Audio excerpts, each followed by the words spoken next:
All right, number 3 for me, The Matrix. Uh, first of all, bullet time was revolutionary. Really, that special effect really gave a new lingo in action films and other sci-fi classics. But that aside, it was so great because you had the world within a world. Mm-hmm. There was the surprise. Of course, the action, again, being built into the story. The action's not there just simply, okay, we need an action scene. You have the main character, Neo, having to get to a certain point or having to get this mission accomplished. Mm-hmm. And to get there, they had to get through the antagonist or whatever it was that the obstacle was. And so the film does have the hybrid influences of like anime and sci-fi and philosophy. Anime? Yeah, anime? Sure. Okay, I thought you said it sounded weird when you said it. Okay. Oh, yeah. Well, anyway, comic books. I mean, there's even inspirations there for like certainly in the series of comic books. Yeah. That kind of a vibe, but that hybrid just comes together. And if you can take something that has the influences and elevate it, which it does, you have something truly special, and that's The Matrix. Well, The Matrix and I have history. When I first saw it, I didn't like it.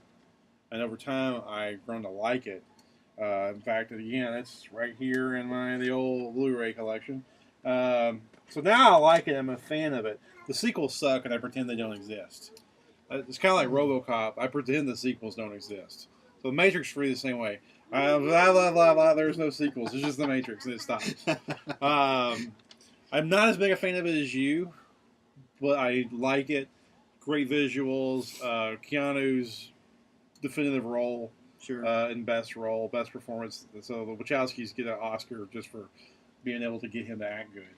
Because he's really terrible. He's really horrible, and they pulled it out. They did, and he's horrible, dude. He really is. But in that movie, he's good. In The Matrix, he's good. I mean, it's but well, that's why it's his definitive role. So, yeah. Right man, the right time. Yeah, and so great visuals, great concept.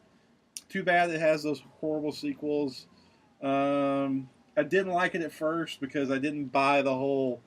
I'm watching, like, she starts killing cops, and I'm like, well, she's killing cops. Yeah. And, like, I remember, like, we were watching it together, and you're like, oh, God, he's not going to like it now. Like, you immediately knew right then I wasn't going to like it. Because I was like, I have to buy into, like, sometimes movies have a certain psychology or a certain, I don't know. What's a buy-in premise is what I call and if you don't buy into it, you're not going to dig it. And I didn't buy into The Matrix at first. And then over time, I was like, I forgave it, and I watched it again. Anyway, over time, I sort of bought into what they were trying to go for. And now I like it, and you're watching it on its level. But yeah, it was a tough pill for me to swallow at first. But anyway, now it's a good, it totally makes sense that it's on your top 10. Number 3 for me, The Searchers. John Ford, John Wayne, The Searchers. Greatest Western of all time. One of my favorite anti-heroes in Ethan. John Wayne's character of Ethan Edwards. Holds up well after being 50 or 60 years old, whatever it is now. I think he came out 56, I think. It's over 50 years old. It came out in 1956. In fact, it replayed at a local theater a few years ago. I took the kids to see it, and they even enjoyed it. The obsessive anti-hero is a theme I love. John Wayne's best performance, hands down, not even close. He's a flawed character. I love the whole flawed character thing, which is a running theme for me. The obsessiveness and the complexity of the hero. A lot of people write it off as racist. Well, the movie's not racist. Ethan Edwards, you make the argument it is. Of course, he's prejudiced and racist and whatnot. But the thing is like, and I'm not excusing racism at all. I'm not. I mean, it's a bad thing. It's not something to be condoned or proved over anything else. But you have to understand that this character had seen horrible things committed by the people, so he had ingrained in him certain prejudices. And I think the movie handles it well. Movie, I don't think you can call the movie racist. I don't think. I don't agree with people that say that. Are there people that say that? Is there a controversy? Yeah, it's a thing that's a whole thing. Just Google it. You'll see tons of people railing against Folks, that's called a character race, arc. Yeah, a story arc. And because he doesn't end the movie that same guy. I know Tarantino, for instance, has come out and said John Ford was a complete racist and he hates his guts, and I'm sure the Searchers was on his shit list of stuff.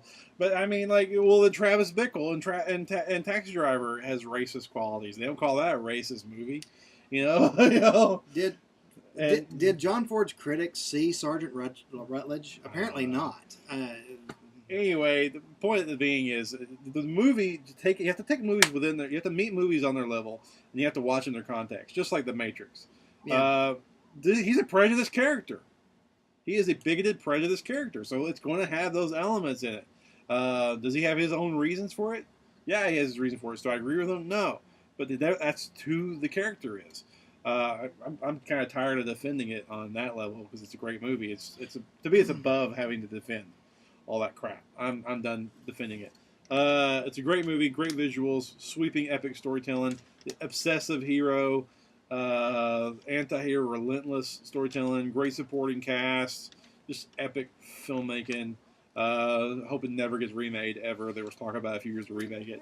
I hope it never gets remade ever. Yeah, it's one of those movies that I dearly love. All right. Yeah, it's number 7 on my top 10, and I love The Searchers. Yeah, he's a flawed character. He doesn't. The movie doesn't end that way. Like I say, folks, it's a character arc, and it's a good thing in stories. We've gotten so used to films now, where the person you see in the first act is the same person you see in the third act. Yeah, and I don't think that can work for some stories, but I don't think we should expect every story to be that way.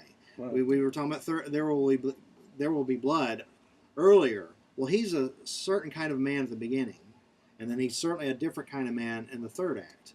And it takes you on a journey. That's interesting. Certainly Lawrence of Arabia goes on a journey. And those are good things. If you embrace storytelling and all kinds of storytelling, you appreciate when a story has a destination and wants to break from the normal, or maybe what the tired formulas of today is. Because you just get tired of seeing the same story over and over.